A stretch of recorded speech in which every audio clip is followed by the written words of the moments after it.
Does that mean I'm good, Brittany? Good to start? Please do. Ladies and gentlemen, welcome to the Lean Construction Roundtable. This session is being recorded for all of our viewing pleasures. We're being cast in multiple areas around the world so that people can listen in and learn about lean construction topics from all over the lovely planet Earth. We're going to be talking about construction.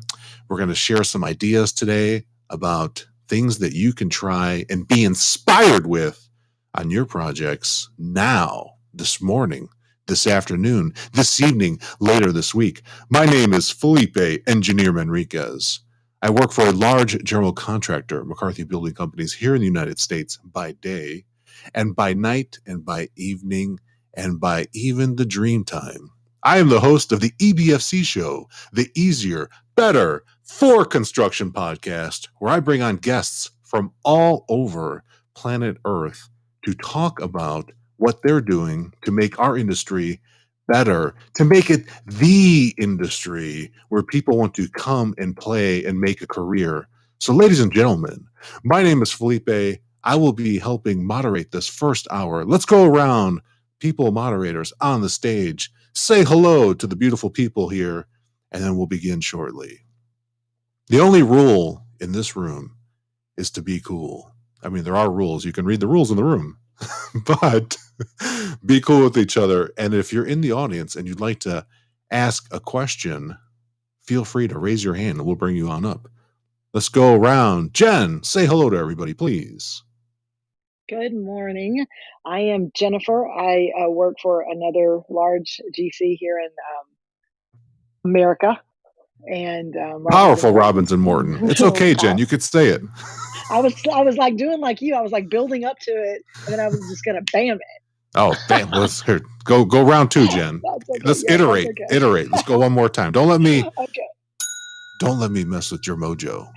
You flow, And Jen. so Robbins and Morton, we primarily do healthcare, and I think I've got a tagline that I think based on just things that I've been talking about and people that have pulled me in conversations is I'm a culture warrior. I want to be like everything that has to do with culture and environment and behaviors and people, and that is just it's like I'm a warrior because I just want to fight for it and I just I just want to represent that. So that is my tagline today. Excellent. Thank you so much, both Felipe and Jen. I am Brittanie Campbell-Turner. I'm the CEO and founder of Constructor, and that's Construct.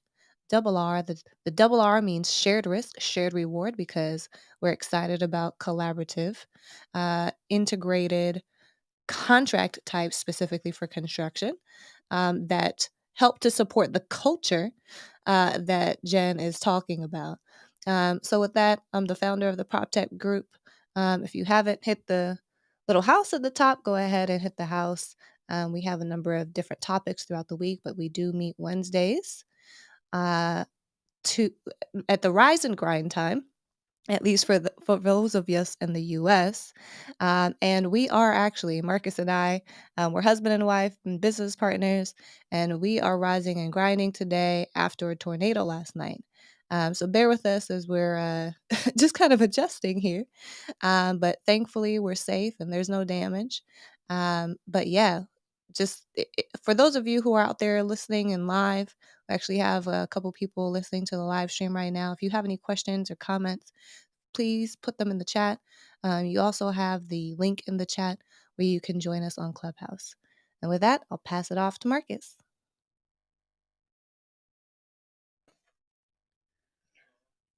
Hello, my name is Marcus Turner. I am the other half of Constructor, as Brittany mentioned. One of the key areas, or one of the things that I'm very interested in, is knowledge transfer. What we do with the information as people leave the workforce, and how do we retain, and so we don't turn around and make the same mistakes as we've done in the past.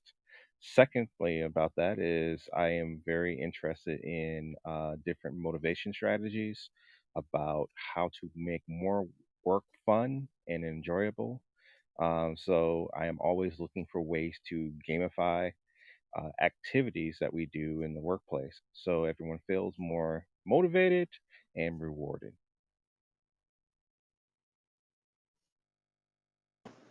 Oh, I guess that leaves me. Jesse Hernandez here. I am a fellow lean maniac. I used to work with Turner Construction, serving as a regional lean manager, and I'm about to embark on my next journey and make safety professionals cool. I'll be serving in a national role for Lifetime Fitness. The host of Learnings and Missteps podcast, and the purpose of that is to elevate the image of careers in the trades. And that ties directly to my lean special spot is I'm entirely focused and enthralled with how we eliminate the burden that is designed into the work that the men and women delivering the value have to deal with on the day to day, and helping executives, leaders, owners understand how to refrain from doing that. I'm Jesse, and I am done speaking for now. Yes, till we trigger you. Thank you, Jesse. It's so lovely to see all of you here. Sean's listening in. You can say hello, Sean, just so we know. Thanks for the invite. My name's Sean Greystone. I'm a construction professional, been such my whole life, former general contractor. I am currently in the role of either an owner's project manager or project leadership and delivery is a consulting group that teaches and trains collaborative and lean. And that's me. Thank you. All right. Thank you so much. Ladies and gentlemen, what I would like to talk about this morning, and I'm open for interruptions at any time. Don't feel like, is he going to lose his train of thought if I come off mute, fellow moderators? What are you wearing today, Felipe? Today, I'm wearing a lovely t-shirt and shorts because I'm going to be going to exercise afterwards, Jesse. So see, no threat of possibly interrupting my train of thought. What I want to talk about today is setting up. Yes, Brittany, I know. I'm still barefoot, but it's okay. That'll be changed at the appropriate time. Just in time will be when my shoes and socks make it to my feet, and not in that order. So what I would like to propose is that we think about, in lean construction, for those of you that are totally new to this topic's near and dear to my heart. It's how I make a living multiple ways. And this philosophy that I've adopted, there are two main things to think about whenever you're going to do this. What are you improving and why? Starting with the why. I had recently had two friends of mine teach me a lesson about thinking. And this is definitely a lean construction topic, as it has created a cascade of effects in the way that I've approached my workday. And what my two friends taught me, shout out to Kate and Millicent, is they taught me how to see the world in a different way. And then the very next day, I applied that in the topic of, or in the area of mentoring. And just piggybacking off what Marcus just said in his introduction, he's concerned about, or not concerned, but he cares deeply about how knowledge is transferred from individuals to other individuals. In the construction industry, at least in the United States, we are 11 million strong across the US working in the construction industry, and worldwide, as many as 1 out of 6 people work in construction, which includes the supply chain as well. Even project schedulers, Brittany, are included in those statistics. Just in case you're wondering, do they count? Yes, they count. They're people too. And so, with so many people involved, what are better ways to mentor people to keep them in? One of the things that I'm focused on is keeping people in and making an industry that attracts and brings others in. I've made my career in construction for 20 years, over 20 years. And so one of the things that I would recommend is to look at how you're mentoring. If you can improve the engagement with your employees, and increase the happiness, as one of my mentors taught me, Dr. Jeff Sutherland, founder, creator of the Scrum framework, you will actually improve people's happiness levels. And people that are happier, the research shows that happier people outperform themselves, the versions of themselves. Just think about if you're tired or if you've survived something and it's taken energy from you, and yet you experience happiness and joy, you get re-energized. So it's a simple concept. Let's bring it to life. Jen, I think that you've got something to add on right now. Take it away, Jen. No, you're speaking my language right now just because it's where I live. I think it's my every day when I wake up, it's how can I bring that energy? But it's the happiness is contagious, and I feel this every time I go into a room with anyone. It's when you're working with people that you care about, working with your friends, you're hanging, just when you're doing stuff like that, you want to do good, you want to do better because you don't want to slack, you don't want to let somebody down. And so when you're creating that culture of in my mind caring, you care about the people that you're interacting with, and you're happy and you're enjoying yourself, like it's going to be natural for you to elevate you because you want to do better for them, which then elevates them. So it's like you said, that cascading effect. It just happens around you, and I love the things that we can do that are you intentionally make an effort, but then all the what is it, Jesse, the ripples that come from that, and the things that grow and come without you having to touch everything. Absolutely, Jen. And I think it's important if you're in a large organization or you're in a small organization, whether you're in a family organization or a large corporate behemoth, you can think about this mentoring relationship in an informal way or a formal way. And Jen, I was talking to somebody yesterday and they had mentioned to me that in a larger corporate group that they're a part of, there is a lack of a mentoring program. And there wasn't a process in this person's mind to engage in such mentoring. And I said, let's just spitball what that process could look like and how easy it is to set up and ask people. I don't know about Ben, but if somebody asks me for time on my calendar and they're intentional why they're asking it, I'm very likely to say yes. Very likely. How about you? Absolutely. I think that's where that's part of my downfall is that I people reach out and I'm like, yes, yes, yes, absolutely, absolutely. And then, Rachel, who helps me a lot with my calendar, she's like, you got to stop doing this, Jennifer. You have no time.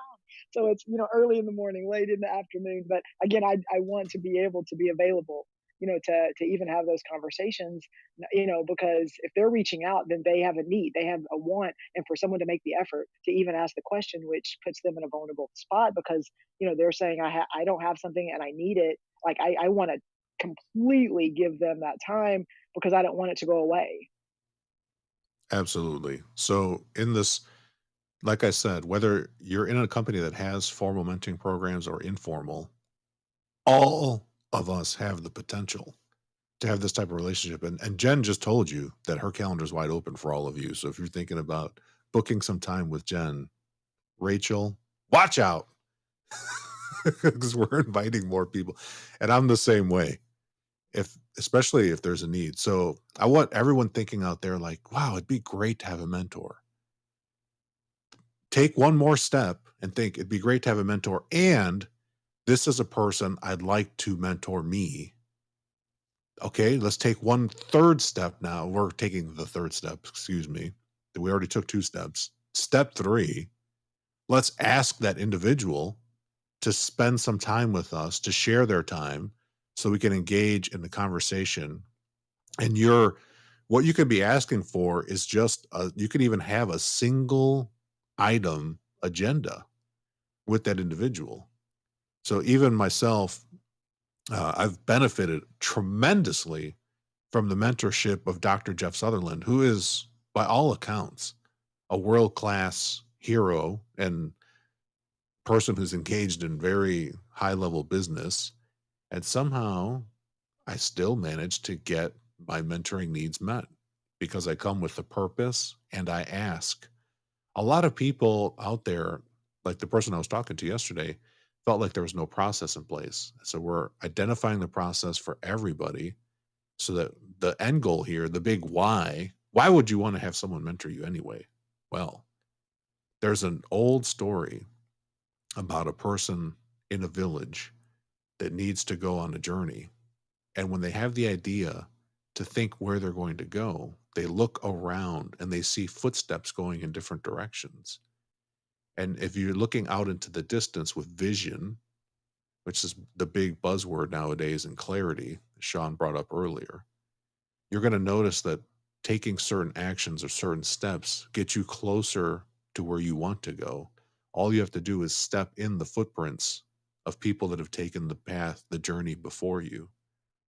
So when you're looking for a mentor, find somebody that's taken the steps already and they can show you the way. The way, Marcus. This is the way. This is the way. That was perfect. Thank you so much. So we need to have identify in ourselves that we need mentorship. Even I, this old salty dog, benefits today from mentorship. I have strong role models and mentors in my life, and all I've had to do was ask them. If you're thinking like, well, they're not going to have time to mentor me, you don't know that. You just heard from Jen that she absolutely will make time in her organization or in her circle of friends to mentor people, right, Jen? Absolutely, but I want to, just because you gave me this little green thing, which means I have some power on the stage a little bit. Can we go down to one of the many mentors that I feel like I have right now? Adam, he's on the stage and we kind of gone on and off, but can we like recognize and maybe have him introduce himself? That is beautiful. Mr. Adam Hoots. You're embarrassing me, Jen. I can't mentor someone of your greatness. I don't seem qualified enough for that by any means. But as Jen said, I'm Adam. I'm a lean. It'll make you throw up. I've internalized it so much. That's me. Jen, you made a comment earlier, and I had to hop off to take a phone call, and I've got a craft development meeting that starts in 7 minutes, and I missed the 6 a.m. window. Brittanie, Marcus, I apologize. Jen had me, I'm not. Jen had my mind a million miles an hour, and I just couldn't focus. I apologize, but Jen, you were talking earlier about when you say mentor me, I say mentor you. Like that's that's like a self-organizing system, self-sustaining. It's a system that works. It's virtuous. It's there's like a true feedback loop there. That's what we want organizations to be, right? Like where Felipe or somebody said earlier, like, hey, it's fun to go to work. It's fun to learn. It's fun to, find a mentor who's that person who makes that environment, right? Like, since I got that roadcaster, Marcus, it's like, man, I can make an environment. Like when I when I introduce myself, I can play. Don't make me call the dogs. Hoo-doo! Like that. That's like that helps to create an environment where people learn and not just learn, but you're able to learn and you're able to teach. And Jen talks about like we switch that cap, right? So many times where it's like learner, teacher, learner, teacher, learner, teacher, like even so much that I like learned something from Jen on Tuesday morning and then threw it in the conference on Wednesday, not even thinking about it. And then somebody like shouted me out for it in front of the whole group yesterday. And I was like, whoa, whoa, whoa, whoa, whoa. Like, that's not me. That's not my thing. Right. Like I learned that from Jen and that is that people matter. Right. Like of course I kind of knew it, but those words specifically that people just want to matter. Right. Like that's natural instinct. That's human. That's how we were born, how we were made, how we were created. So, yeah, again, Jen, I appreciate that kind words, but I would say look in the mirror and maybe like be like Snoop Dogg a little bit, and let's take this moment to thank yourself. Have y'all heard that or no? Oh yeah. Yes, we have. And Adam is also, he forgot the most important part of all of that is that he's an amazing human being and an advocate for the trades, as is, I think, all of us up here on stage advocate for the trades, but he is very intentional. So thank you, Adam, for saying hello and introducing yourselves. Don't even be shy. When you got a piece, just feel free to hit that leave quietly button. We'll miss you when you're gone, okay? Yes, sir. I appreciate you, Felipe. I'm grateful for you, man. Your leadership style of just holding us accountable, right? Showing up, um, you know, ruthlessly. And like the other thing I admire about you and even Jason now is like your ability to kind of put yourself out there more, and Jesse as well. Like, golly, you guys, Jason calls it a minimum viable product. Jesse calls it quick and dirty. Felipe, I don't know what you call it. You probably call it Scrum, but I, That's correct. It's all Scrum, baby. as I knew it. Amen. But no, thanks for letting me chime in. I appreciate y'all letting me kind of sneak a quick word in here. It's been a little herky jerky this morning. So bless y'all. Have a productive day. Yeah, no worries. Let me just reset the room real quick. So, ladies and gentlemen, what we're talking about today is Lean Construction Roundtable. There is no one in charge right now. That's how we're operating today, which is where I'm going with this mentoring story. And we're talking about mentorship and how it can be transformational at an individual's development. And when it's happening with multiple individuals in your organization, it will transform your organization as you know it. You can lead change, and mentoring is one of the ways to do it. Thank you for that. You almost made me blush, Adam, with that. I love that. So I want you to think about this. One of the things that I hold key is that looking at how, and Adam, you just sparked this in me, man. Thank you for sparking that. Human beings, when we're first born, we're all born with this glorious thing called amnesia, and we don't remember anything. We just show up and we're here and we're wide open. Our natural state of being is adaptive, and we are always moving towards change and experience. One of the glorious things that my mentor, Jeff Sutherland, Dr. Jeff, I just call him Jeff, he taught me that we can use this idea of an empiricism to understand the world. That's a philosophy. It's a fancy word that just means that we learn by doing. So that is that agile, adaptive human being that's all of us are. No matter how you look at things, the world continues to change.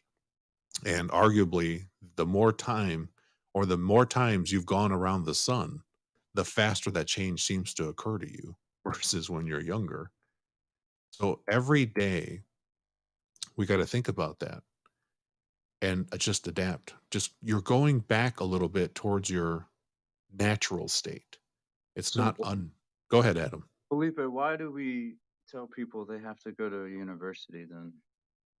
I don't tell people to go to No, university, Adam. no. I not accused. That was not accused. I'm saying as a society, we have made it such an important part of our society, and people think that, and that's part of the message with the whole Skilled Trades Alliance thing. And out of respect for people, that's not always best for everybody. And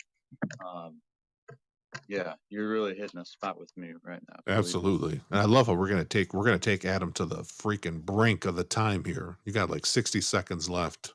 Oh yeah, I'm good.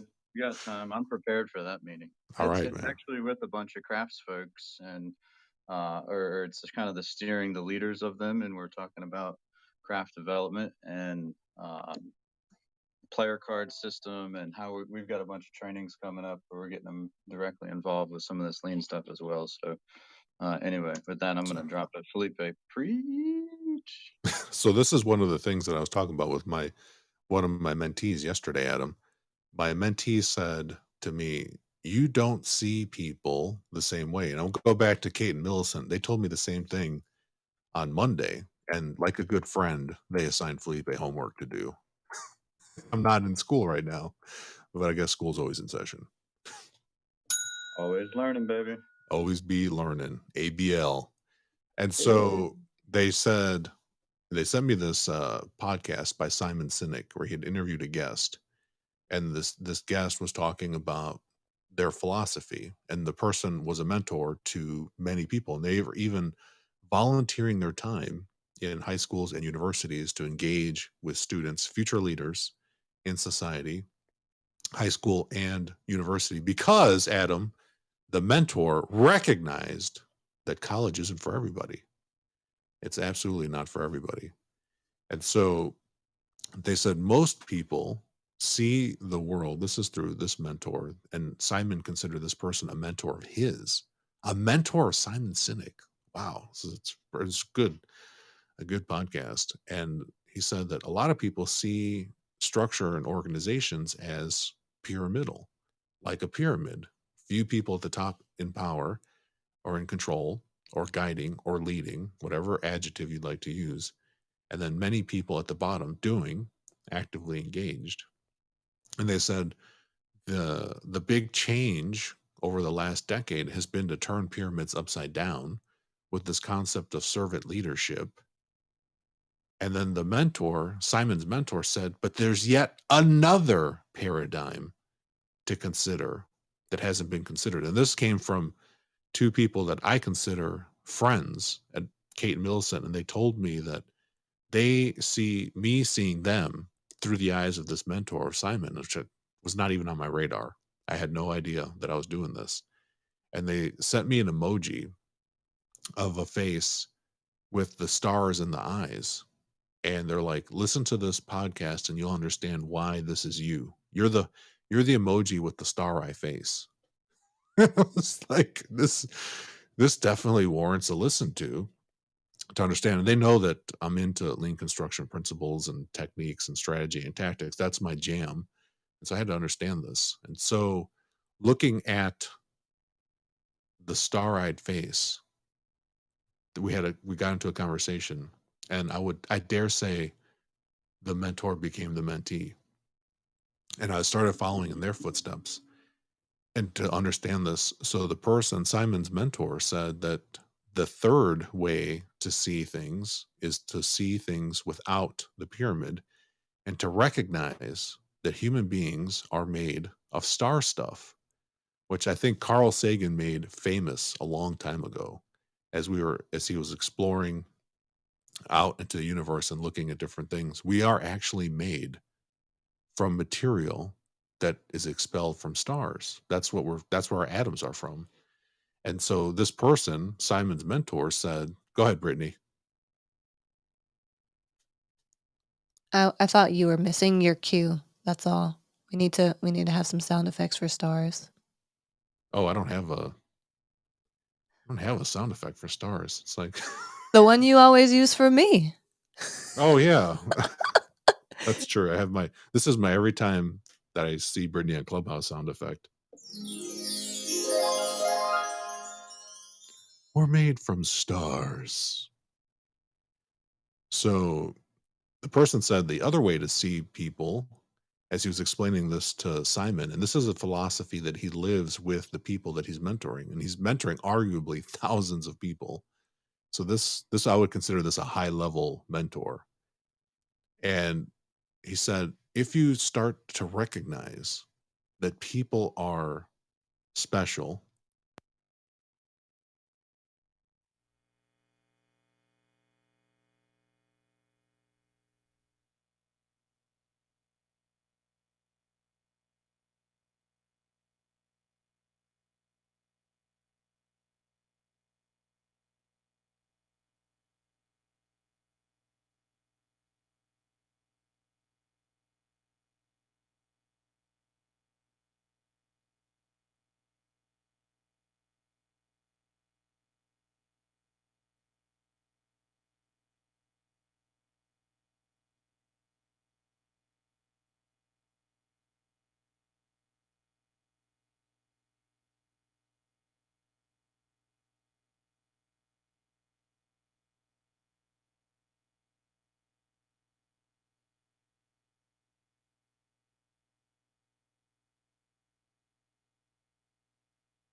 me cruising around on social media, something that say, oh, damn, I need to get that done.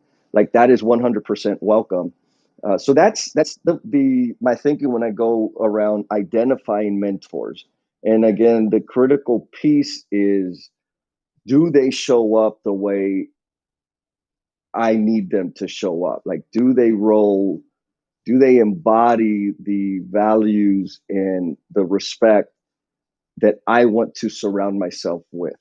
And if they can't do that consistently, I'm not going to disrupt their space, because they're probably learning and growing and developing as human beings, and they don't need my stuff to get in their way. Now, as it relates to being a mentor, I've been a part of several large organizations where they'll have like a formalized mentoring thing. However, the people that are assigned as mentors are exactly that. They are assigned, and the capabilities or even the interest of serving as a mentor are severely underdeveloped and for damn sure misunderstood. Now, so I'm not going to speak about organizational mentorship programs. I want to talk about how I do it. And when I'm run across people that I want to contribute to their path, and I see that I may be able to aid in some way, and they have the endurance to put up with my never-ending questions, I will be clear and say, I would like to serve as a mentor for you, not your mentor, one of many, and I would like your permission to do that. And what I use as an indicator to recognize that it's an opportunity for me to serve, is I listen to the story that they're telling themselves. And if they're telling themselves a story contrary to how amazing and impactful they really are, I feel compelled to assert myself.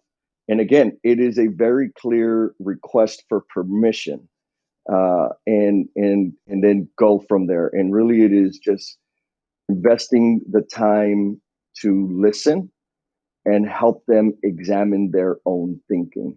I can give answers and formulas if that's what's needed, but I prefer to help people, escort them through the baggage in their head, because that's what served me well. What do you think about that, Mr. Felipe, or group?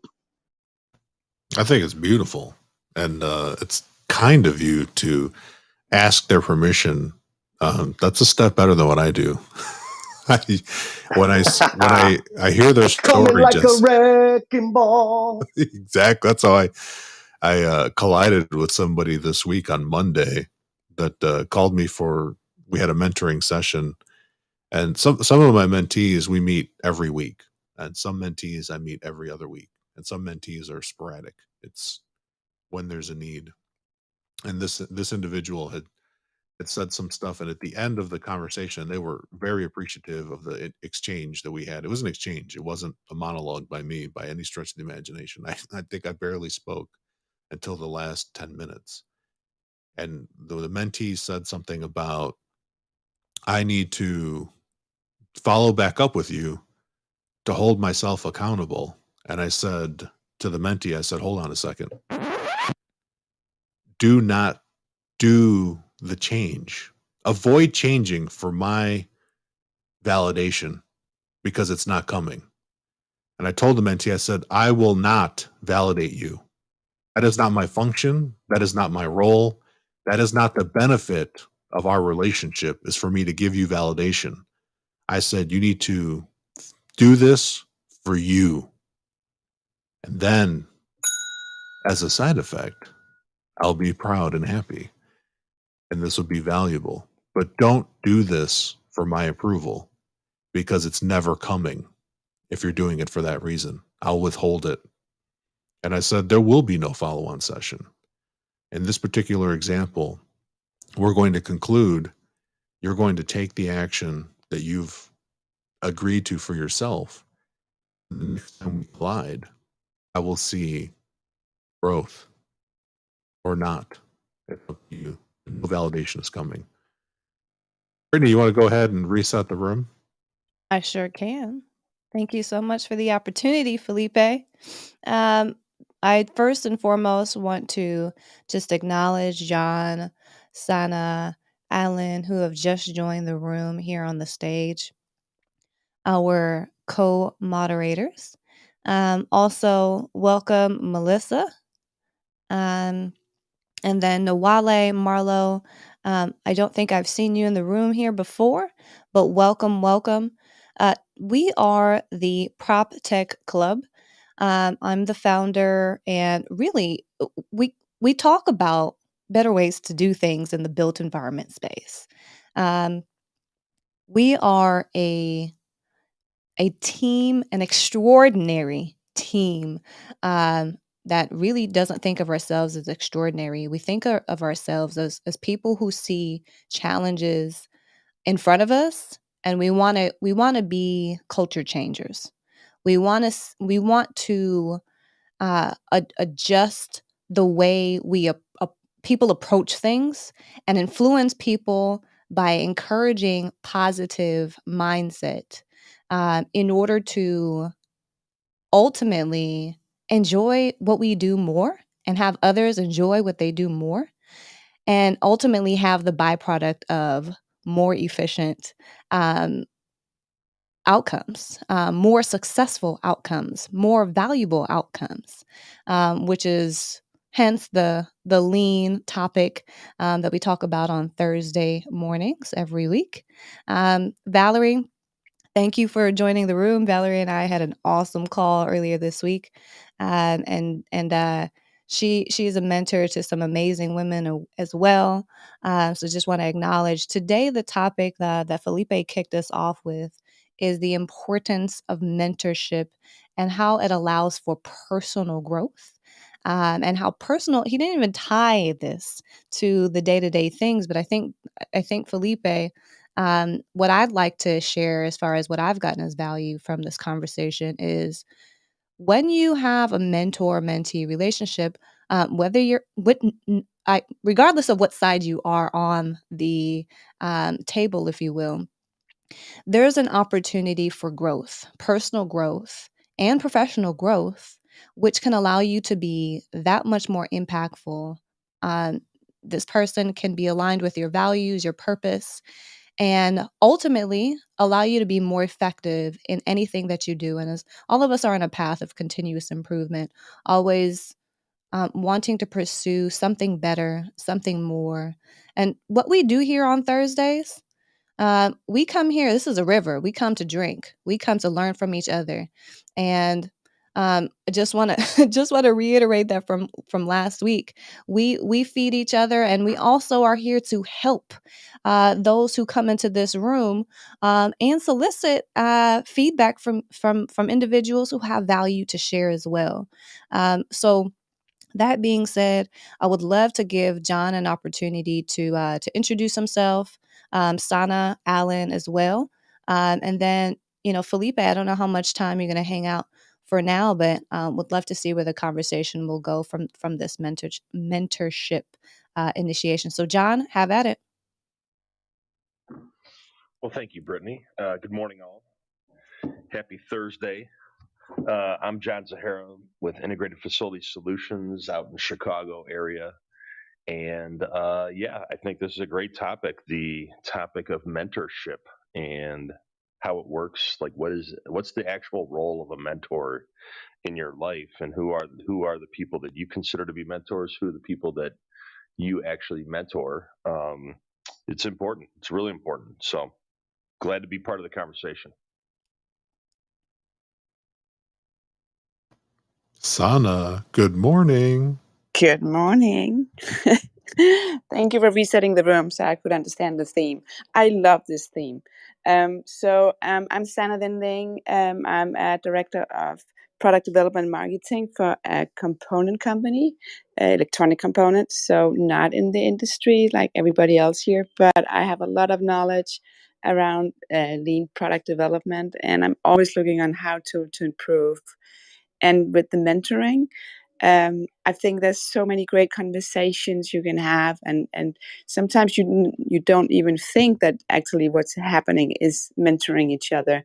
But I love the conversations, and also to get there. And you always, I think, when you explain things to somebody else, it helps to see the issue, the problem, the challenge from another side.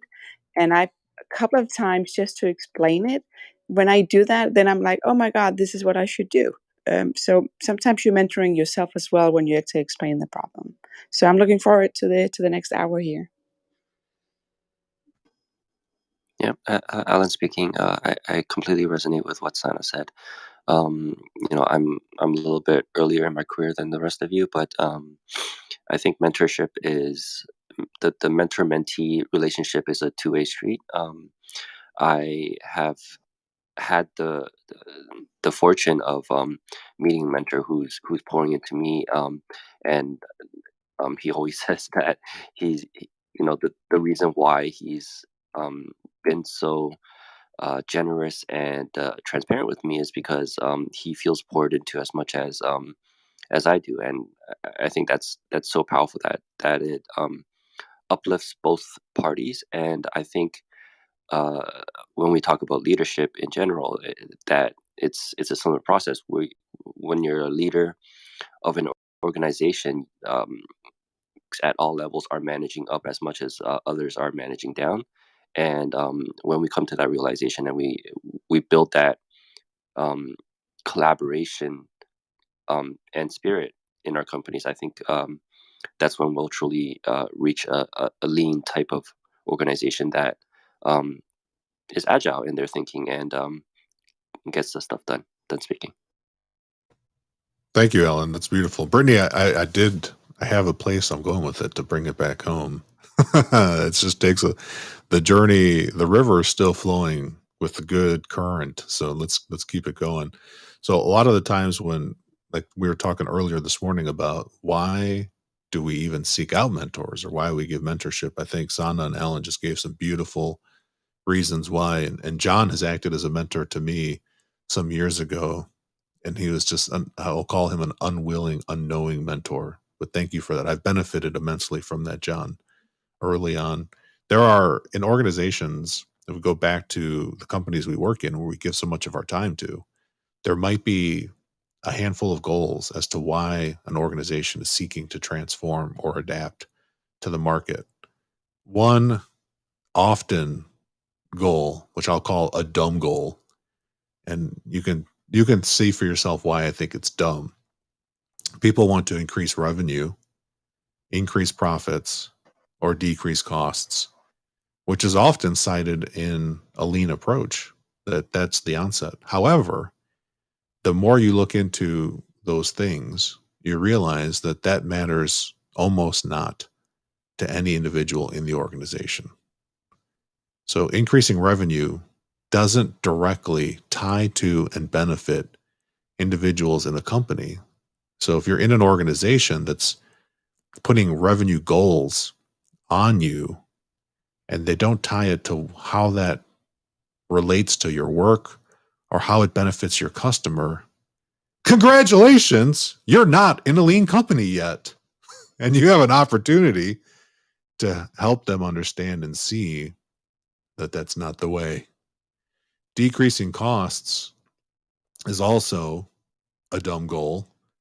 It's not bad to do as a business owner. It's not bad to be able to deliver more value with less costs in of itself, but it's not enough for a change.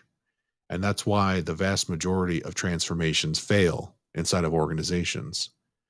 The other thing that people often cite, and Brittanie just mentioned it a few minutes ago, was efficiency and effectiveness. And that still, in of itself, is nice. It sounds good, but why? Why would you do it? And that's where I think I like what Michael said, Brittanie, about the values. The reason I personally seek to be more effective and efficient with my time is because I'm going to die one day. And so I have mortality, which is a gift.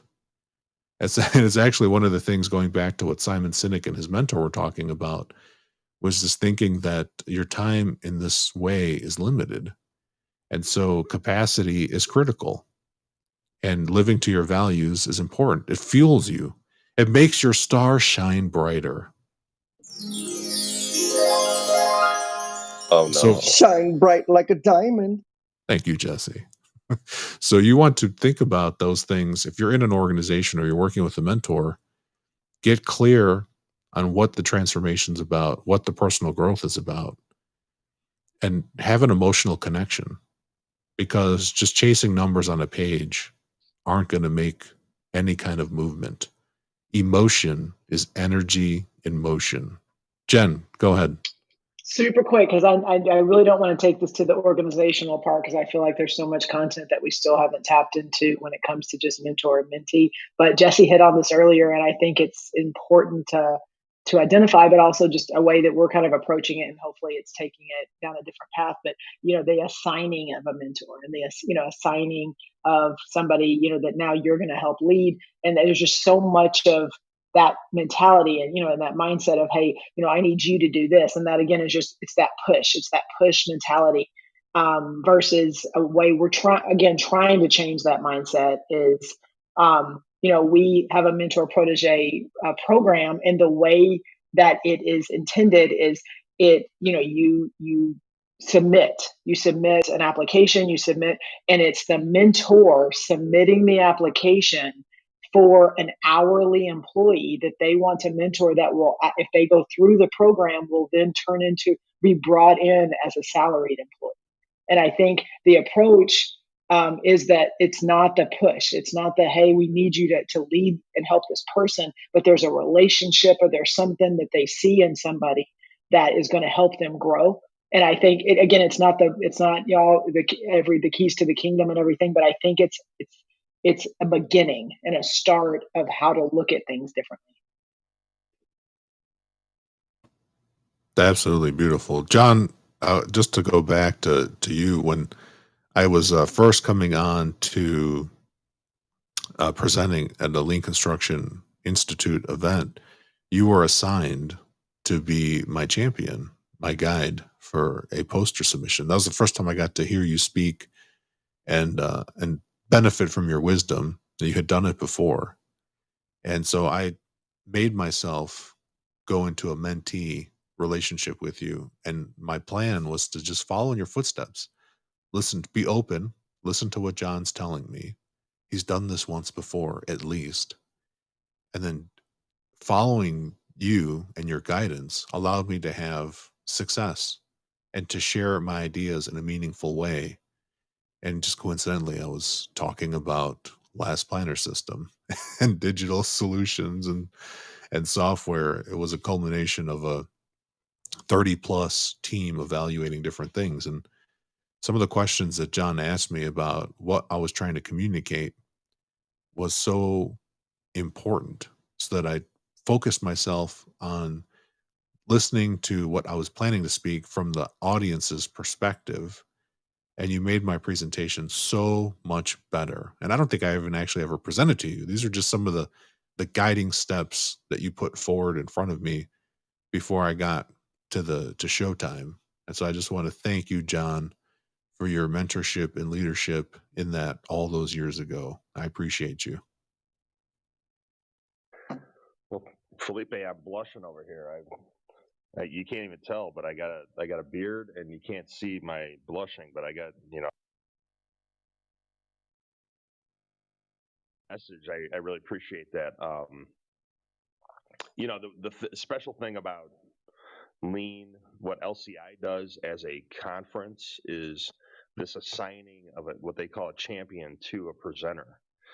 And I think it is a special relationship, that the people that are devoting their time to be champions are the ones that are there to challenge the presenters. And there is a mentor-mentee relationship, and it makes the champion a better presenter if that's what they want to do, by challenging somebody else. And at the same time, it helps kind of craft these presentations into something that's real, that are special, that are definitely more, I would say, looked over and vetted than other conferences that I've been to. So I've spoken at conferences, and I know Felipe has, at where they don't even ask you hardly what you're presenting on. And the thing is that you could be just given a sales pitch for your company, but the whole point of doing a presentation, I think, is to really just share that knowledge, to be that coach or that mentor, that teacher that day for those that are out there. And if they want to come back to you, this is that mentor mentee relationship that could be created with perfect strangers, where you're out there up on the stage giving your all and giving your knowledge. Those that really want to connect will come up to you afterwards or connect with you somehow and begin this kind of conversation or relationship that could last, as long as your career lasts or longer. So it doesn't happen with all the few hundred people that are in the room. It's going to happen with specific individuals that are seeking that out. So I think it's a really cool thing that LCI does, where they pair up these groups with a champion. You're right, to make our presentations better. And so it's really a cool thing, I think, that they do, that no other conference I've ever been to does as well, or even focuses on it. So if you get a chance, here's my plug for the LCI conference. If you get a chance, go to Congress. It's in Phoenix this year, so you can't beat Phoenix in October. And you'll see Felipe and I, and probably Brittanie and others.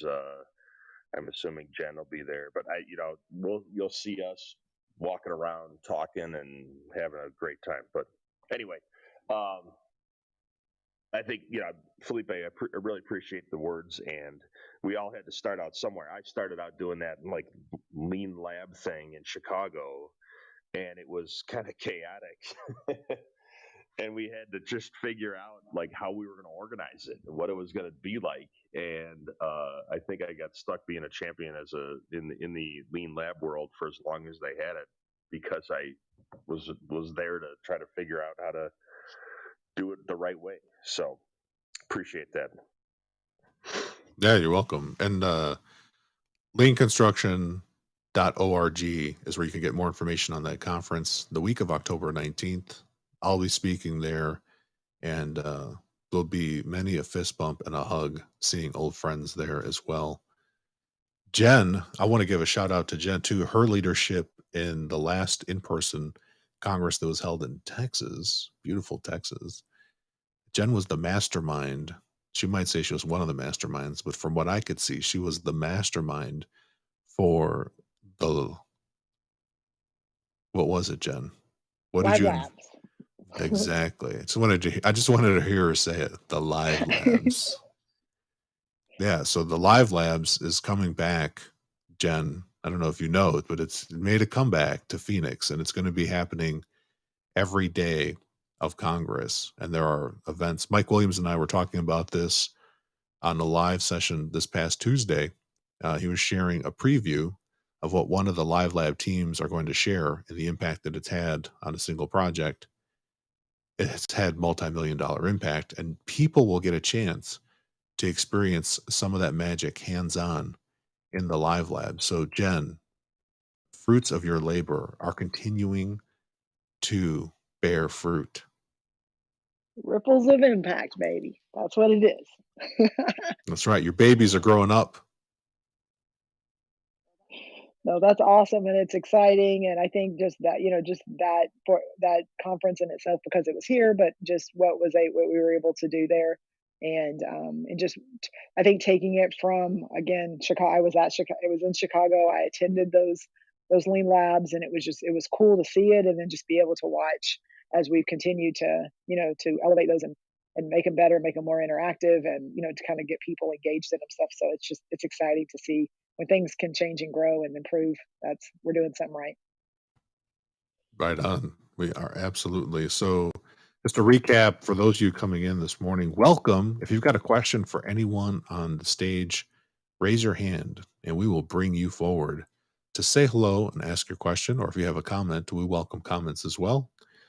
My name is Felipe Engineer Manriquez. I am the host of the EBFC show, and I work for a general contractor at McCarthy Building Companies. I also would recommend that you check out the bios of the people on stage to see what more we're about, get more information. Feel free to reach out and connect with me. Right now, we're talking about mentorship and how transformational it is for individuals. And as a side effect, it benefits the organizations that you work in. So I just want to highlight a couple of things on a transformational type of thinking.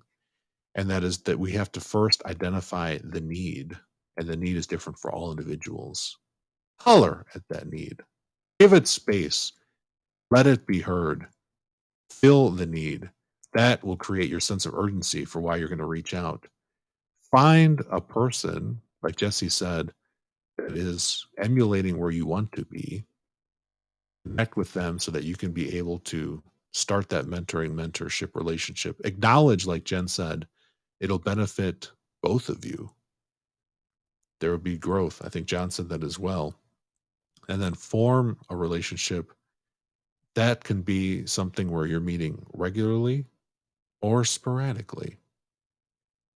And then I've even had some mentees say that, could we open these conversations up to more people? What would that look like? And I said, it would look like you just inviting them. I'll be there. Go ahead, Brittanie. I love that. Felipe, I'm curious because we have so much wisdom here on the stage. Because I know that there is value in mentorship, I would love to know, what is the best lesson that each person has learned from a mentor? Yeah, let's start with Sana first. She's really quick on her feet. Okay, it will be a little bit funny. I think the first one I got was at my first job. And I was, I think, 24. And the person said, it was my boss, and he actually said, I think you should start of making a family, right? Having kids. I had a boyfriend at that time. And I was just like, what kind of advice is that? To say, get a family, get babies. But what he meant when we actually talked about it a little bit more, he wanted me to look at my time, how to manage my time. And I think he was, of course, older than me and with kids. When you have more, when you have family, you just prioritize your time in a different ways. You get more efficient. So I think he was just a little bit awkward in the way of saying it. But when we talked about it, I totally get it. And now, many years later, I totally get it. But he could have advised in many different ways.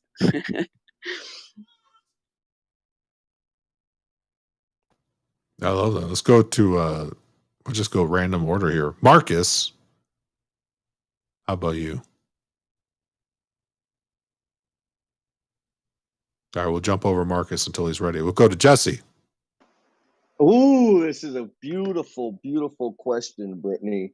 And I will say, being in the presence of so many mentors of mine, whether you know it or not, y'all all add inspiration and space for me to grow, and I value that.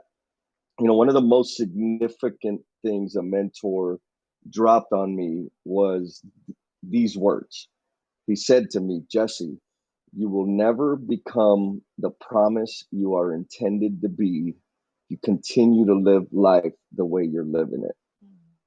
And those words have, at the time, I was wrestling with one of my many addictions, and it rang so true down to my core that it has transformed the way I show up.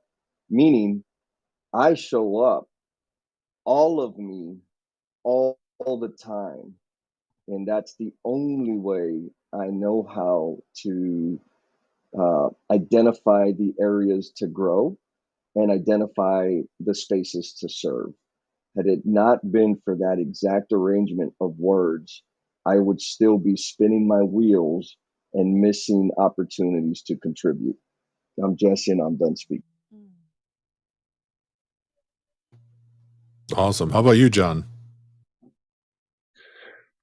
So we had a mentorship, Jesse. That's beautiful, by the way. Appreciate the share. The We've had a mentorship kind of program with our company since we started, but really the mentor initially was the owner, the founder of the company, and he would meet with every employee every quarter for breakfast. So that's a lot of breakfast. But one thing as he sat there and observed me, was really around the idea of trying to be a better listener. And it's something that I've struggled with because I like to talk. I like to talk a lot. If those that you know me, and so how to be a better listener. And I think the kind of fundamental of respect for people at the core of what we all believe is truly important there. So that was really a nice thing that he's brought up, and it's been a struggle for me to continue to really work. I have to work at that a lot. So that's a tough one. But I lost a mentor of mine. I don't know how many years ago it was, but he was a really great friend, a little bit older than me, and he passed away. And it was a tough loss because I felt like he would have been great during all of this stuff that I've been going through recently, and it would have been really nice to have him. So be conscious of that when you. There are times when you take for granted the people that are around you that could be your mentor because they may not be there forever, and so that's a tough. It's been a tough road without Vlad being there for me. So. Thank you for sharing that, John.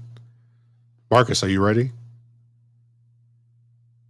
I don't think he is. I know he's All right. he's taking care of some smoothie There you breakfast opportunity for us. Go ahead, Jen. I think I have two, and it's they come back to me, which is where I struggle, and I think that's where my mentors help me a little bit.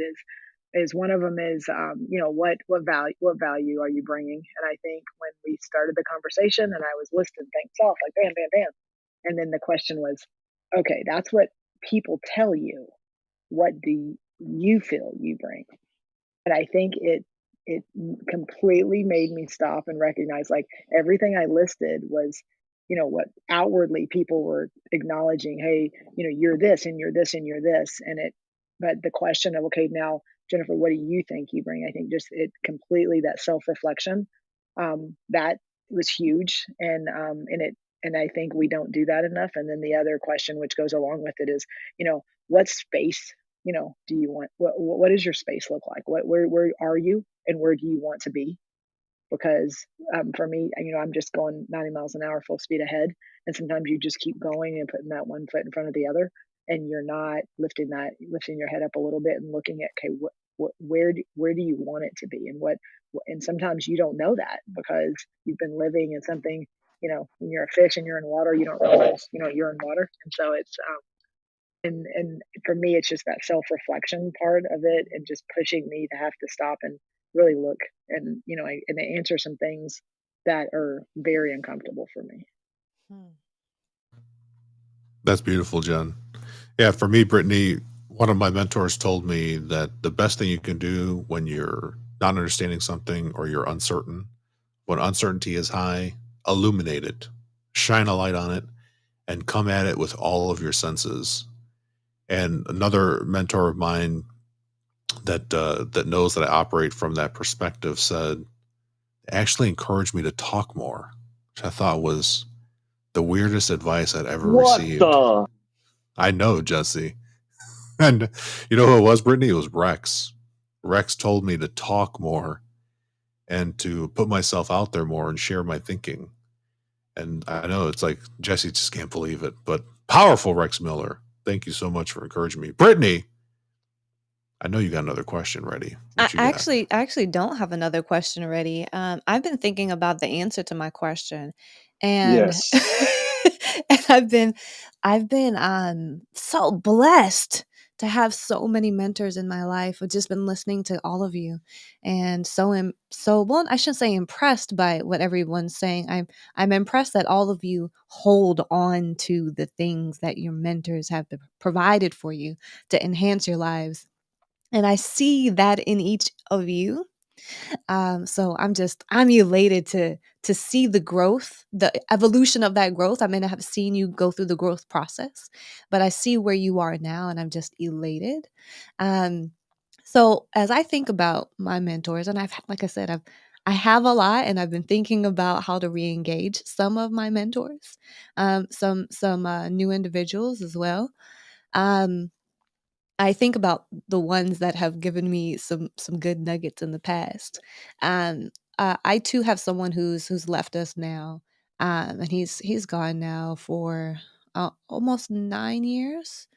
But he was not only my mentor, who helped me decide to go down the path of engineering in the first place, but he also was my basketball coach.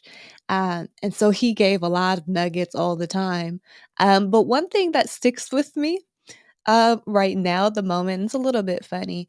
And I think maybe Valerie might know this saying, people don't believe fat meat is greasy. Has anybody heard that before? And so for those who don't know what that means, all that means is people don't here we come. Here's Valerie right now. What that means is people don't recognize what's right in front of them.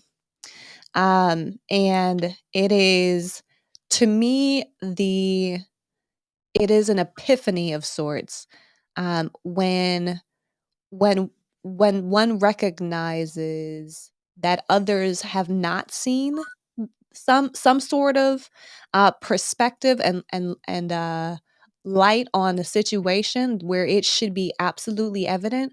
So what that's taught me, another mentor of mine has taught me that I can explain things really well and bring people around to a perspective, and that's something that I struggled with, and I still struggle with sometimes. Like, I can share a really awesome message, and yeah, like that as I would say is another thing that has influenced me over the years. Like, yeah, the message can be clear.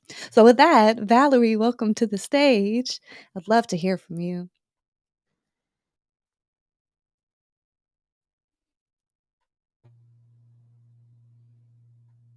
Go ahead, Valerie. Valerie, did you go on mute?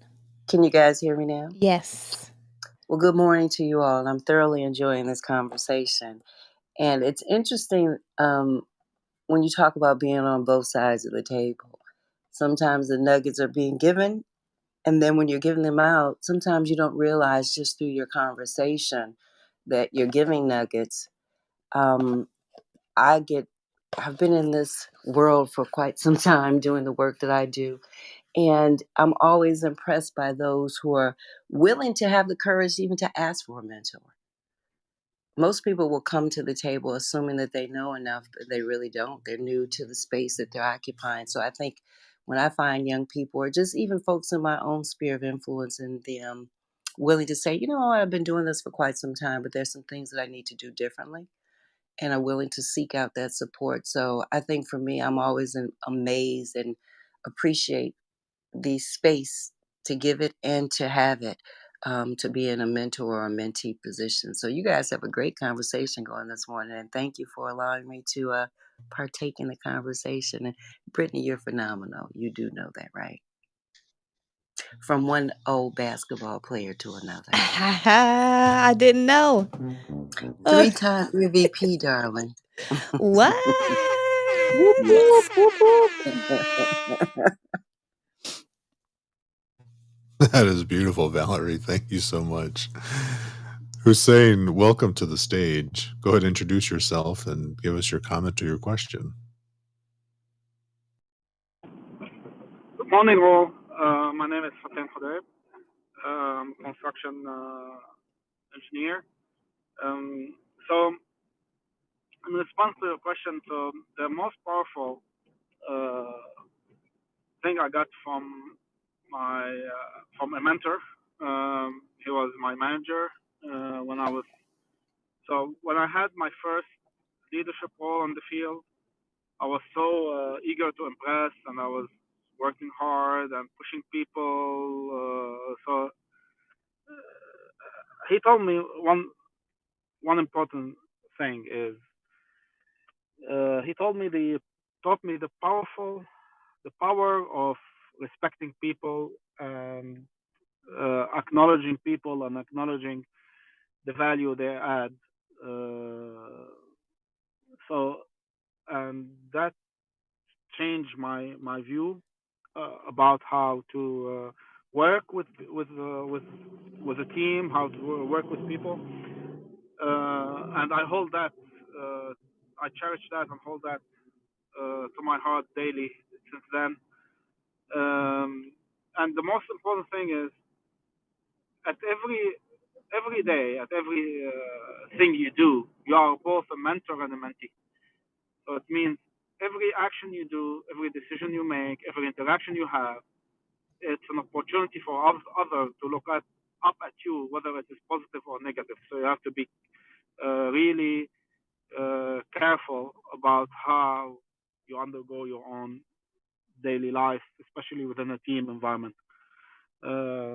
So that's the lesson I learned, and that's where I roll with now. Thank you all. Thank you, Hussein. That's beautiful. Brittany, I'm going to pull away from the river for now, but you all have been a pleasure to speak with and listen to and help me in my learning and my journey. So I appreciate all of you.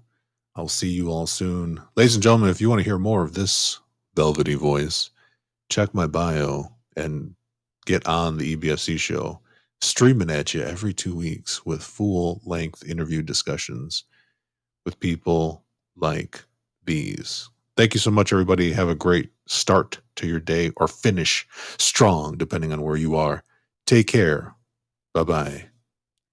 Thanks, Felipe. We appreciate you. And to roll in, I guess, into the next phase of the discussion here, we still would love to hear from others in the audience. I know, Fred, you come to the table with a ton of experience, and I know you likely have a really good learning from a mentor. Derek, welcome to the room. Marlo, again, we're happy to have you here. Dee, Alan, if you have something you'd like to share, we'd love to hear from you. Just to reset a little bit here too. Those who are listening, we have I think 4 people listening on LinkedIn.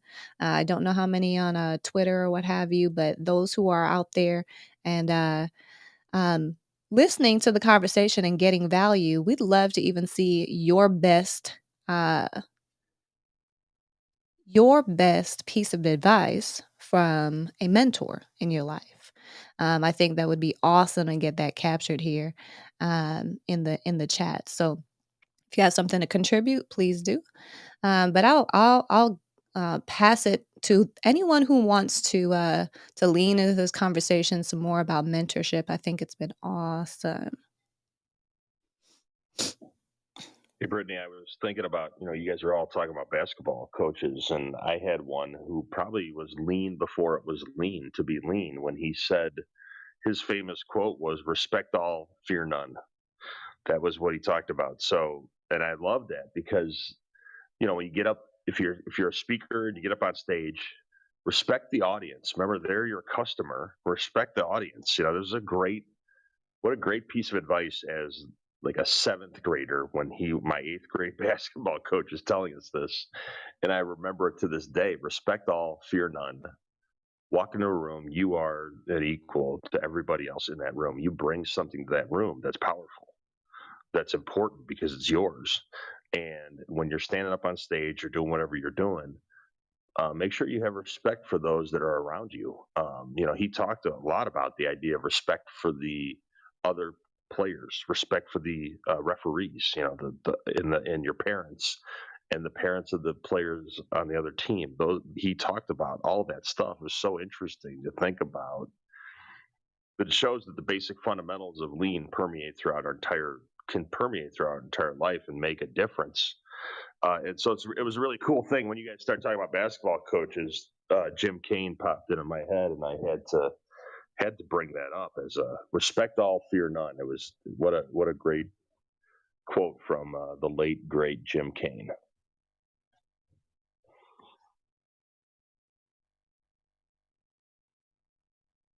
I know Jen has some nuggets. There we And I go. was like, I'm like, let me see. Yes, no, John, you're like speaking my language. So those of you, Jesse knows he's probably heard this more than most people here, but like I played basketball in college. I coached high school and junior high basketball. So, but like sports is my, it's my default for looking at teams and everything. And your respect word is just, that's the core of, even as an athlete, as as a part of a team, you're just the teams you're building, the communication, the just everything about, the respect for the people that you're interacting with and that you have to trust, that they're going to be there for you just as much as, you are for them. And just, there's so much of that that resonates and even, transfers into, our everyday and our, our project teams. And there's just so much correlation between it. And I think I was talking to Jesse or Adam earlier. It was just about, just I was on a conversation and it was, it kind of got a little heated on, hey, when you're thinking about project teams and you're thinking about it, do you look at it as a family or do you look at it as a team? And it was like, people were very divisive on, it's not this, it's this. And in my mind, it's like, I struggled that it's one or the other, because when you come up as an athlete and you come up and you're part of something like that, there's just that respect and that trust that is established and that is needed for success. Now you can have the teams and they can get together and they can just, eat for each person. I'm in it for me and I want to be the leading scorer. I want to be the one that's the superstar, and usually that doesn't end well. That one person may get some accolades. They may, be able to get recognition, but in the end, it doesn't help the team. And gosh, there's so much of that correlates to our industry and the people and the cultures and the behaviors and the environments that we're trying to help create and foster. And so for me, I pull from that, and it's easy for me just because that's, what I was brought up. That's how I was brought up, and that's how my mind thinks. But I mean, when you look at it that way and you can communicate it that way and you can bring people in and help them see those connections, I mean, it's so valuable. Yeah, I want to, if I may jump in a little bit, thinking about Felipe's analogy to the constellations and being made of star stuff. For anyone out there that, well, I'm going to personalize it. There was a long time where I felt that I had nothing to offer, and the idea of mentoring others or even sharing what I knew or what I had experienced was not a good idea.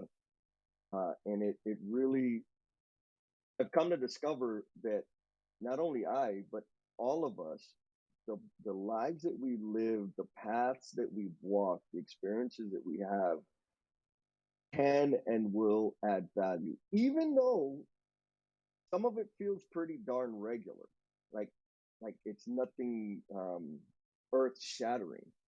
But here's where it's important, is because most of us walk this world and we feel like we're alone. And when we get vulnerable and step out of the negative self talk and share with somebody else our own personal experience that they can connect to, they're not alone anymore. And then we can help build some momentum for that human being. Now, so that was an important lesson that I had to lean into and get comfortable with and start building that muscle, the mentorship muscle.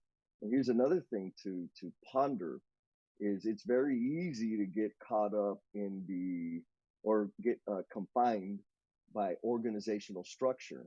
And I'm only at this tier within the company, and therefore anybody with a fancier title or healthier compensation package, I have no value to offer to them. And this is a recent discovery of mine, is folks that have, like, as they grow in the organization and their influence and responsibility continues to expand, the number of people that they can sit and vent to and get vulnerable with becomes smaller.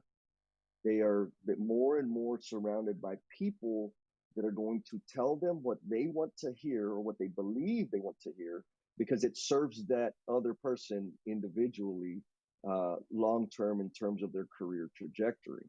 And so just because I'm a skinny or used to be skinny Southsider plumber from San Antonio does not discount the value that I can offer and provide to executives and folks with tremendous authority and responsibility. Because what I can do is I can bring the truth. I can bring the reality of the situation and help them understanding how they may be contributing to the problem. And now it took me getting over the fear or the inferiority complex that I had in order to be able to provide and deliver that value. And but that came from building the muscle. So where's a good place to start if you're thinking I'm not worthy of being a mentor? Share the fact that you're a human being with somebody else and the reality of what you're struggling with and what you've learned, and you will absolutely make a deposit. Start that ripple of change for somebody else because they're not going to feel alone anymore. And everybody can do that. I'm Jesse and I'm done speaking.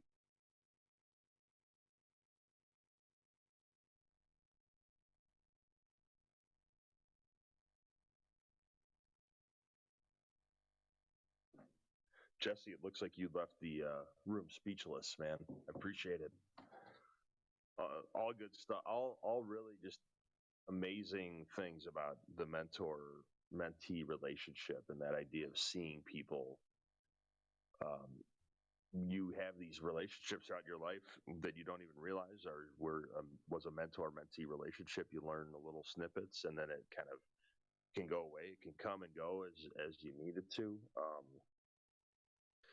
And is it tough when a company requires you to have a mentor? So like we do that, but we allow the employees to choose who we want their mentor to be. So we don't put a lot of structure around it other than we want you to meet quarterly with your mentor or mentee in order to just further their development as a human being and as an employee of the company. So there's a lot of conversation around personal goals and professional goals and how all those things align and tie together and how we can help achieve those things. So they are allowed to pick their own mentor, and they can make that trade of a mentor anytime they want. So they can move around, they can select new people. And it's really about developing this relationship internally within the company that we are all looking out for each other.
helps me see that as a mentor, I do have a responsibility to at the very least, remind the person that we have a connection, we have a relationship, and I'm thinking about them.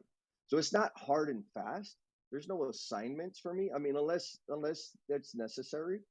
But I've discovered through feedback and through reflection of myself that there's tremendous power in somebody just checking in and reminding, like, hey, how you doing? Everything cool? Where are you on X, Y, and Z? Are you stuck? What are you stuck with? Or what are you stuck on? That's the kind of pinging I'm talking about.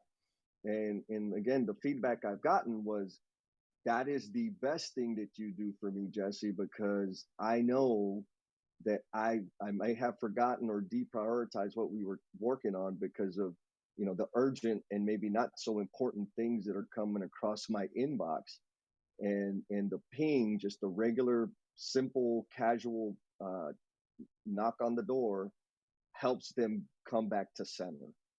So I feel, me personally, it is my responsibility when time has lapsed and there hasn't been any contact to at least do that simple touch. Now, in terms of scheduling, some people are very structured. I try to practice one of my idols, Bruce Lee, right? Be like Wata, and be as flexible and conform to the mechanism that best serves the mentee. And if they need rigor and schedule and objectives and all that stuff, like, that's not my favorite space, but I can roll like that. And if folks want to do on call, on demand, Uber Eats style, I can do that too. But always in what's consistent between that is I take on I'll set calendar invites in my calendar to say I talked to so and so, and it this cadence, which in my head's about 2 weeks. If there's no communication, I'm just gonna check in and say, how you doing? Where are you at in your headspace? What do you have anything you need to vent about? Just something random and casual to remind them that I am here and ready to serve. Does that make any sense? Very much. And I appreciate you, one, just sharing that, but also how you allow me to call you at any given time and be scared and be vulnerable, and you are there and available. It is my privilege to.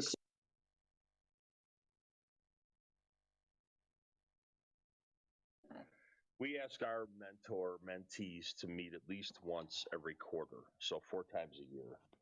Knowing that we're all busy and we have work stuff that we're doing, we're a small enough company that you can pick up the phone anytime you want and call, and we do a lot of that interaction between each other, bounce ideas off each other, things like that. But the individual kind of meeting that we ask for is once a quarter. We felt like that was a good cadence to at least keep track of, are you meeting your goals? But there's a lot of work that happens in between that is really the mentee's job to do, and the mentor is just there as you're there as their guide, or their, like, the coach, whatever you want to call it. Checking in on them, see how things are going, how you doing, how's the job going, how's your, whatever, your family, whatever it might be that you've been working on. But we're saying once a quarter is when we want to actually have a formal sit-down meeting, go to lunch, go to dinner, do something like that, where you actually get out of the office and do something nice with a nice meal to just kind of bond, I think is the way I pictured that. So that's really what we do as a requirement, but you can meet as often as you want. It's up to your own schedules of how you do things. So. And that's just kind of what our ask is of our employees and their mentor-mentee relationship. Nice, thank you.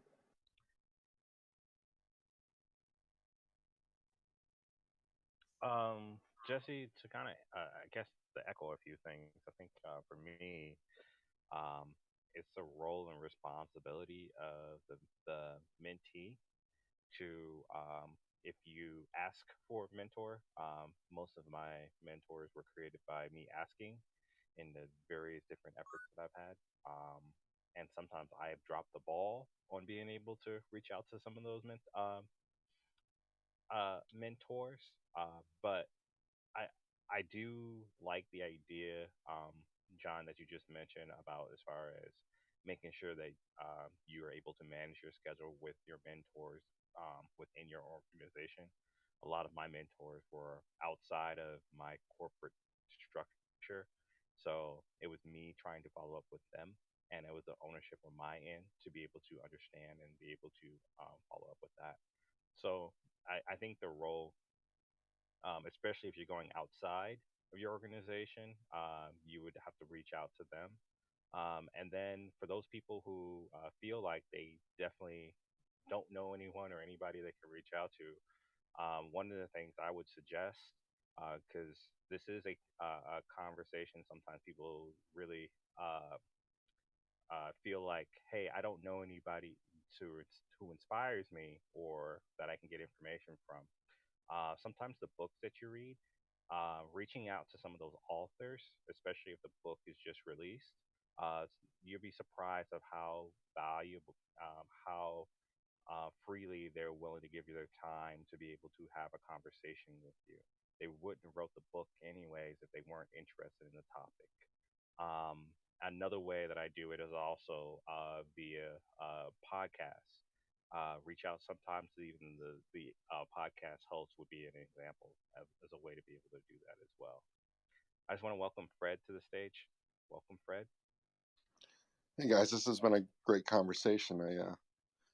I've been listening in and out. I'm sorry I haven't had my full attention, but I was thinking a little bit about kind of my relationship with mentors and kind of modern mentors versus when I was young and looking. And I feel when I was young, the mentors, it was never formalized. It was always you were watching somebody and you actually got insight, or kind of like you got close to them so you could see how they operate behind the public scenes. And I think that's when real character is present, and you can observe that.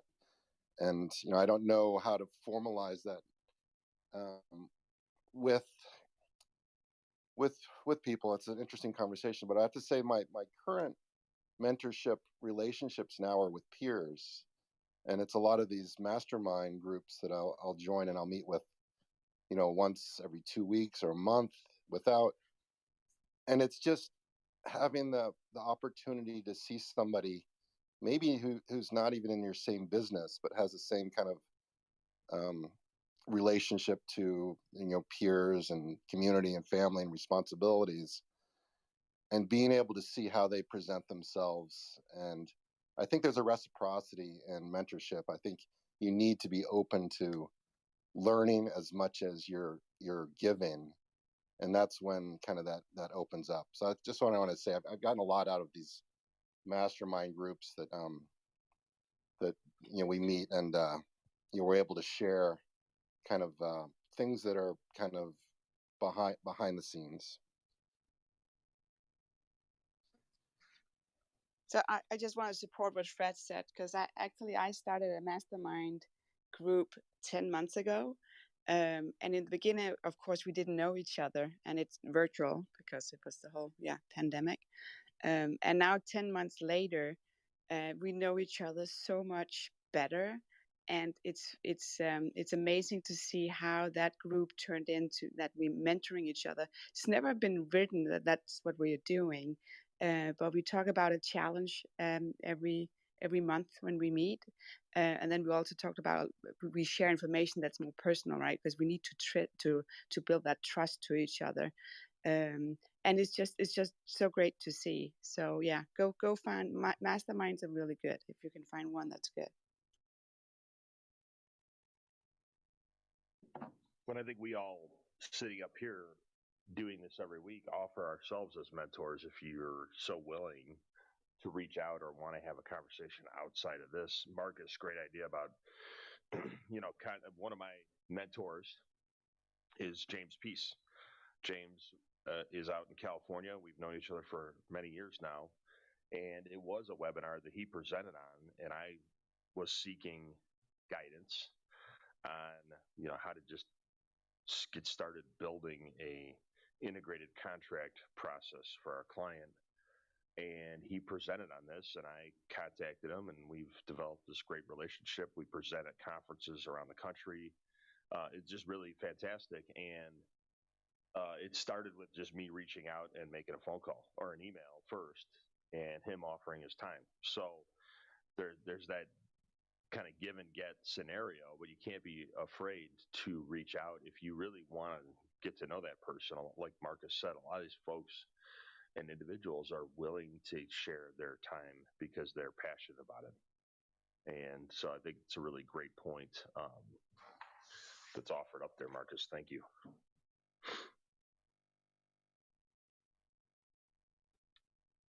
You're welcome.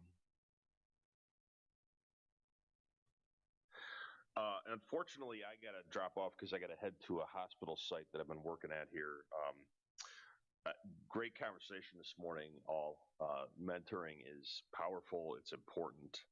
I think about, like, if you're watching the Olympics, you think about like Simone Biles and the struggles she's had. I know we've all probably seen that or heard about that. And who's her mentor in her life, and who's mentoring her, and who's working with her, because it's powerful. You have voices like Michael Phelps in the room, who are Olympic champions, who've put this pressure on themselves for a long time, who've talked about the idea of mental health, and even his words act as mentor words with the person listening. So it's really a cool thing. It's really an interesting thing to be watching in real time. And I was just thinking, would we be having this conversation 20, 30 years ago? The answer is absolutely not. We would have just said, suck it up and deal with it. But it's a completely different world, and it's really interesting. It's really interesting to be watching this in real time and to see those that are reaching out to be respectful of people and those that are not. And there's plenty of people that are not being respectful of what one individual is going through. And it's really an interesting thing to think about, and how it ties into our small little lean world that we live in, into the real world of things. So anyway, I gotta run, but appreciate the time, everybody, and hope everyone has a great end of your week and a wonderful weekend. Just to follow up on John, I think Simone Biles also has been a mentor in what she did, and just now, Sunisa Lee has won the gold medal for the all around, and I think that Simone has something to do with that, to push her colleagues to do better. Just to follow up, as well as John said, I've been looking at the coaches to see how their body language is, and there's so much culture as well. You can see the ones that's like the Australian swim coach, right? I think we all saw him going celebrating the win, and then you see a Chinese coach standing there, looking strict in the eyes, and with some signs of what they need to do.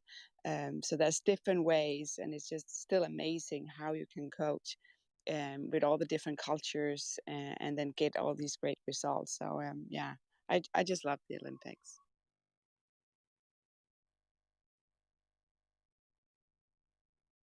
I think a good thing to talk about is culture within being able to coach, especially for next week. Because this topic for me is I'm really passionate about. I have a younger sister who's 9 years younger than me. And I watched her grow up through the gymnastics world and go through training. I've never seen, from my perspective, of watching any sport and being involved in any sport, football, track and field, basketball, soccer. Gymnasts probably have it the worst as far as injuries are concerned. I saw girls wrapped up at ages 10 and 11, double wraps on their ankles at that age. And I'm like, these guys, these young women are out here looking like these NBA players, or name your sports team that you like to watch, um, in their 30s, uh, and they're still trying to compete. So gymnastics, if you don't feel like you're mentally checked in and you can't check in to perform at the highest level, um, I think that those who are criticizing, um, that is a sport where one misstep or one missed failure, you could actually, you can be paralyzed, and or you can just have a career-ending injury where you won't be able to compete again. Yeah, absolutely. And those who criticize really don't know anything, and they're on the sideline just drinking coffee and sharing opinion, which is not really needed at this moment. And actually, yeah, I mean, if you go beyond that, and I stress again, and I'm watching. I like to watch gymnastics and Olympics, and as much time as I have, and the effect that I don't know if everybody noticed, but the effect that what Simone did on her teammates, it pushed them. It didn't break them down. It pushed them further, and all of them performed better than they did before because they were encouraged. And like I said, now I mean her colleague Surisa Lee just now won the gold medal. Uh, I don't think she would even be in the mindset to fight for a gold medal if she wasn't given that opportunity.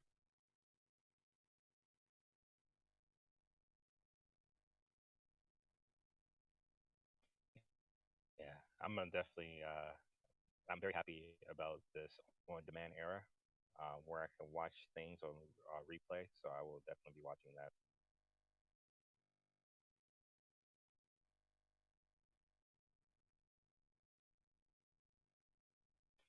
Jesse, do you have any other questions or comments? Oh, yeah, he just left. I was gonna say, does he have any more questions or comments? Um, I'm happy with where the conversation's going. Sana, do you have anything that you want to bring up? I know we try to have a commitment till 9 o'clock, but we don't necessarily hold it really tight. But I'm more than happy to close the room going forward, or keeping it open if you have anything else to add. I gotta jump like in 5 minutes. So it's great conversation today. I love it. Glad I got up early. Yeah, yeah, definitely. It's definitely been a great conversation.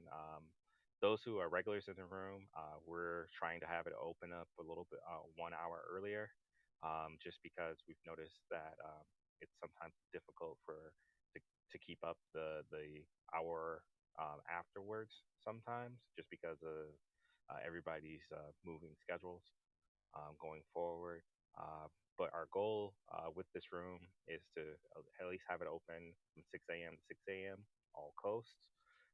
So we're working towards that goal and continuous improvement to be able to do that consistently. We're able to do it about 2.5 hours.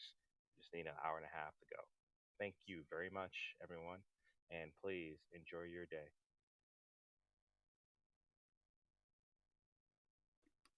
Thank you all.